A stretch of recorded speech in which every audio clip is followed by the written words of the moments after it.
I wanted to check CS2 developers and all the Valve employees and parasocial, and I am the reason why Counter-Strike developers don't communicate with the community. Oh, hello. Hello, chat. Chat, I have been making some videos, right? And I wanted to talk to you a little bit about this video, bro. So what I wanted to talk to you guys about is this video. Right, this video took a huge like drama part in Twitter, and it's been very interesting. So I hope some of you know what happened, but for the people who don't, I will explain. So briefly, I'll just briefly provide you with some inside information, but I need to use my VPN to. I have it on. Okay, I have my VPN on. Okay, amazing. I need to open Twitter. So gay follower, where is he? Follower, gay naked. Okay, no, that's not what I. Gabe follower. Gabe follower. Okay, so first of all, we are gonna be calling him gay follower. Okay, this guy right there. Yeah. So I make a video.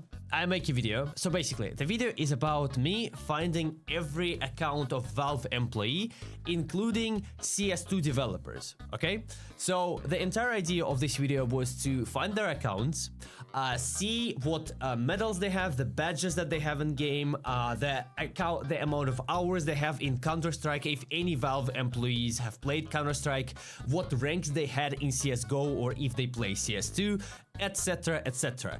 I take a look. All of this is public information. It took me less than 30 minutes to find majority of those accounts, right, that were available in public access. And of course, some of those Valve employees, they are not directly CS2 developers, right? So what I do is I structure and make like an Excel document where I found all of the accounts and put them together, right? I didn't do all of it by myself. I have people who do that for me, and I just pay them money, right?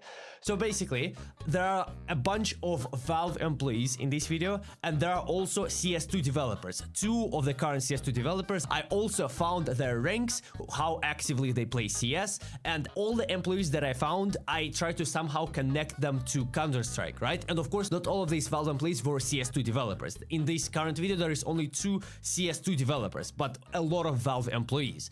Okay, so I make this video. I basically have zero. You can rewatch the video. There is absolutely zero hate, zero like arrogance, zero toxicity towards CS2 developers. Basically, I explain, hey guys, like there is a myth that CS2 developers or Valve employees don't play their own games, so I found blah blah blah, I found their accounts, and we're gonna take a look at that. And then I managed to find CS2 developer who plays the game, and I reviewed his demo closer to the end of the video. You can watch this video, it's pretty interesting. This video is brought to you by Keydrop.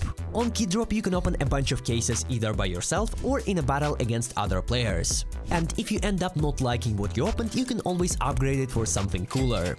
Currently, there is a new counterstrike event going on with new cases, event currency, and event pass. Also, you can open daily cases for leveling up your account. Keydrop offers a variety of deposit methods, and if you use my code HaiX, you will get free 50 cents and a 20% bonus.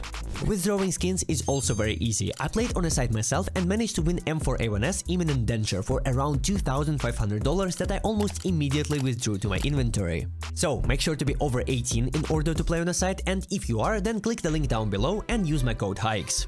Thank you so much, Keydrop, for being a partner of this video. So, there is this guy named the Gay Follower, okay? And Gay Follower writes a huge-ass Twitter post, and if you know who Gay Follower is, he's basically the guy who is clickbaiting with fake news. He's clickbaiting with like Half-Life 3, VAX 7.2, basically a clickbaiting person who only just does fake data research. Like he found one line of code and makes a video how like this line of code is gonna be Half-Life 3, basically just a super fake guy, right? And he has a pretty big following base on Twitter and on YouTube, right? And this guy basically all what he does is just he gathers a community of Valve suckers and Valve riders, right? He gathers a community of Valve riders together, and they all like praise Valve, they pray to them, they suck their non-stop, right? So basically I release a video and it gets like 30k views in like 2 or 3 hours, and it's doing really well. Then Gay Follower watches my video And then he writes a tweet like this: "Parasocial behavior like this is why almost all of the Valve developers stopped communicating directly with the community.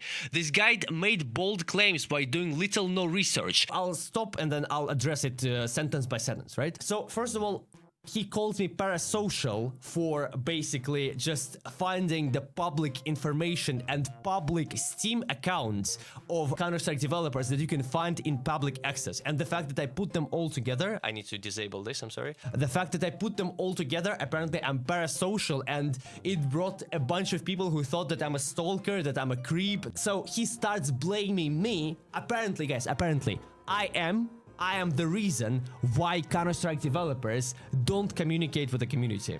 Apparently, how interesting is that? Apparently, I am the reason why Counter-Strike developers don't communicate with the community. This guy made bold claims when doing little no research. Okay, so the research that I did is finding the accounts, showing their CS stats. There is no research required. Eric Smith, one of the core figures of Tier 2 dev, isn't playing CS. That's insane. Yes. He doesn't play CS, that's insane. But the entire idea of the video, I explained it. I wanted to check CS2 developers and all the Valve employees, how many of them are actually playing CS. Because if I would have made the video only about 2 Valve employees that are working on the game, the video would have been much shorter. I wanted to show the entire accounts that I managed to find who work at Valve to see if they have ever played CS, and if they did, what ranks they had. Wow, amazing. Ice Frog, yes, the Counter-Strike creator and the Deadlock creators, is not playing CS. Wow, incredible. Thank you very much for that statement. Gay follower, I know that they don't play CS, but I still wanted to show that even some of them, they have Prime access, they have, some of them have badges in CS. HaiX also claimed that he found and went through all CS2 developers' accounts while making middle school jokes about their real names, but he doesn't understand that having a Valve employee Steam badge is optional. You don't have to add that to your account.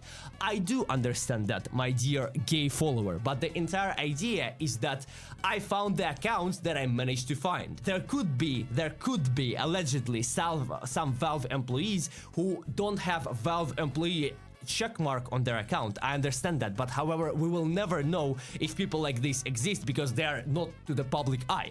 I only managed to find what's in public access. If I would have been actually trying to dig below that, that's actually parasocial. I would never be able to find someone, a secretly working Valve employee. So yes, of course, I showed something that I managed to find, okay? A huge chunk of Valve developers are technically considered contractors, and they are not mentioned anywhere in official resources, even though they still work day to day. Of course, you know that probably better than me, right? Okay, sure, maybe you probably, I don't know where you get that info from, but okay, maybe that could be a thing. To be considered in a house employee, you have to live in Seattle area and be able to regularly visit the office. Even some of the core writers to Valve consider creators, while being an important part of the developers team. Correct. This guy is so...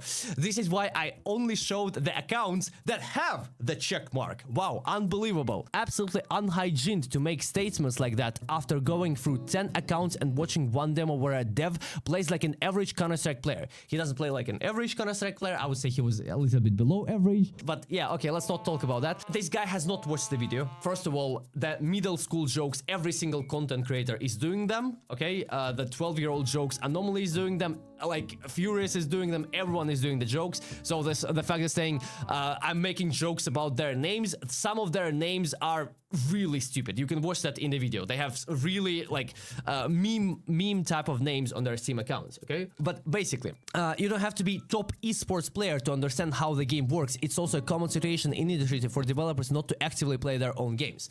This is the stupidest statement to ever be made. But I will forgive gay follower, because one thing that you need to understand about gay follower is that, as far to my knowledge, this guy is a very low ranked player. He doesn't play CS, he has a pretty low rank, and he will never be able to understand the game, right?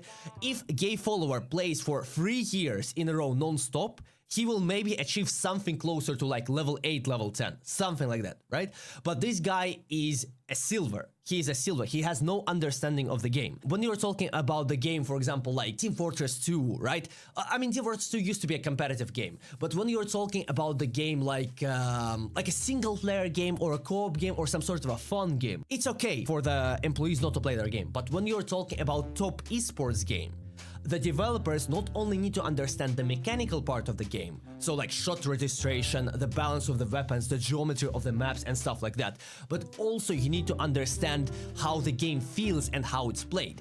That's why there you have two options. Either your developers need to be good players to understand both coding part of the game and the gameplay part of the game, or there is option number two. You can actually ask content creators or like professional players to give their feedback and explain to the coders how the game feels and what should be fixed. That's why, if you guys remember, Simple made a tweet and say like, guys, hire me, I will help you literally make the best game possible, right? I will literally just explain to you what has to be made. And then Simple made some statements like CS2 is shit, and you remember how they wrote, what's the issue? And he was like, bro, your entire Twitter is writing you the issue, the shots are not registering, the picker's advantage, blah blah blah blah blah, and they still don't listen. So you really need to have an industry of developers who understand that the game is playable, especially when you're actually making one of the most esports related games ever.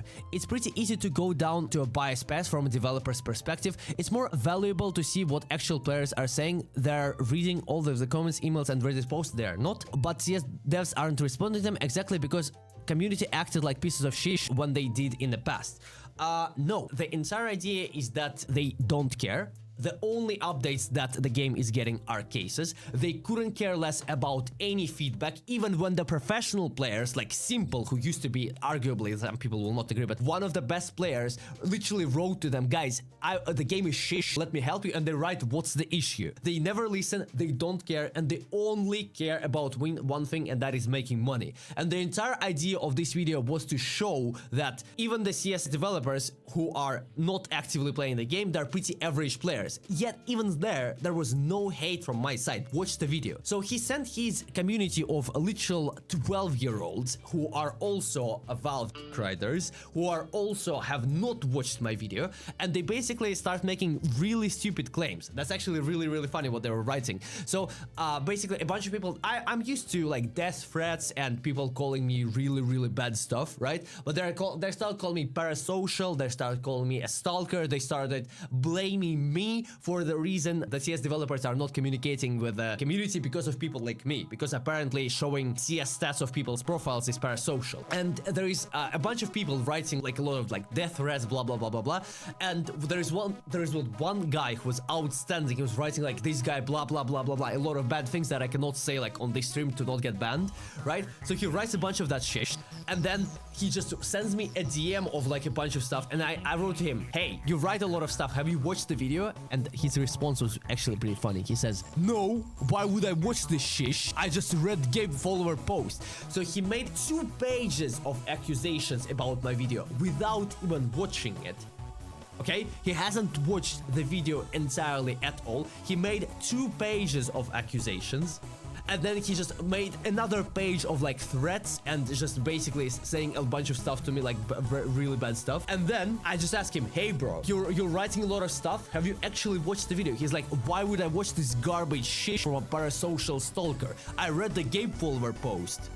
And that's it. So basically, the entire idea of this video, if you actually watch the video, you would understand that there is no harm intended. There is absolutely no hate. Oh, and also his dumb audience started writing to me, started blaming me that apparently my community will throw hate to CS2 developers. And apparently the most scary part is that my community will mass report them on Steam.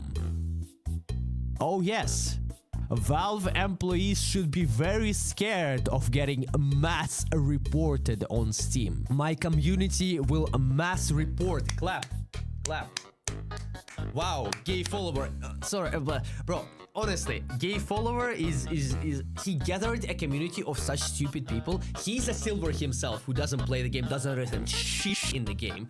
But the entire part is that I don't understand how he does that, because if you literally just check his stuff, the guy has been clickbaiting like Half-Life 3, Operation, Danger Zone. Like, look, all what he does, anti-cheat. This guy has been clickbaiting VAC 1.0, then VAC 2.0, VAC 3.0. He doesn't play the game. He literally just, bro, he literally just doesn't play the game. He doesn't understand anything in this game. He's the type of player who says like there are no cheaters in the game. It's your trust factor, bro, right? Look, Half-Life 3, huge CS2 update, VAC 2.0, new CS2 update, Operation. All what he does is he finds like one line of code, right? And then just makes a 12 minutes video of just creating false hopes for people. Like his false statements, they never come true. He's so delusional. He's so far from the reality. Like, yeah, of course, clickbait is important, but not to this degree. Like, the guy literally finds one extra comma or one extra dot in the line of code and makes a 15 minutes video of yapping how this